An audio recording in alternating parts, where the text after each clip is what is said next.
वचन ही है शासन। हमर सुन ई घर के रोल। मम्मी ना दादाजी।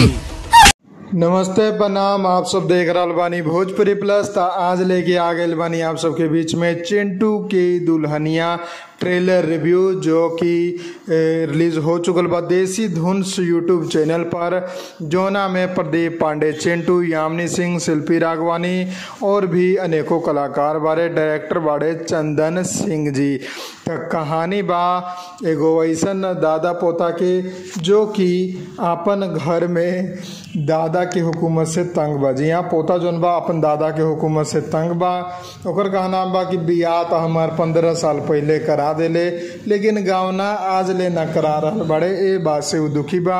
और जोन दादा बा वो पूरा घर के अपना इशारा पर कंट्रोल करके रखेले।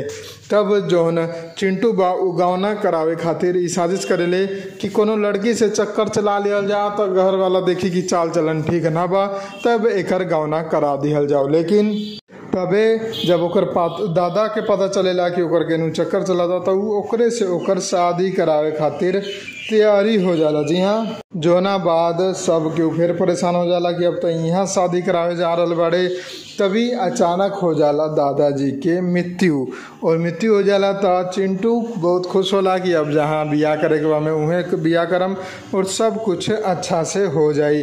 लेकिन जो दादा के आत्मा बा वो चिंटू में ही प्रवेश कर जाला, और यहाँ से ये फिल्म जो कि रोमांटिक ड्रामा वाला फिल्म रहे वो बन जाला एगो हॉरर भूतिया फिल्म, और पूरा घर वाला के दबा के रखेला।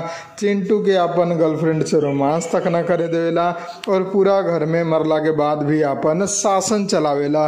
तो यह स्टोरी बा दादा पोता के, जो कि आप लोगन के फिल्म में भरपूर एंटरटेन करी। और ट्रेलर में कुछ नया देखे के मिलल बा, कुछ नया तरीका से एक पेश कल गया बा भोजपुरी में। तो आप सब भी जरूर देखम। चिंटू की दुल्हनिया ट्रेलर आ चुकल बा, बहुत जल्द फिल्म सिनेमा हॉल में भी आई और आप सबके बीच में धमाका मचाई। तो खूब प्यार आशीर्वाद दे हम, और हमने के ये वीडियो पसंद आयल बा तो लाइक करके शेयर जरूर कर देम। जय हिंद, जय भोजपुरी, प्रणाम।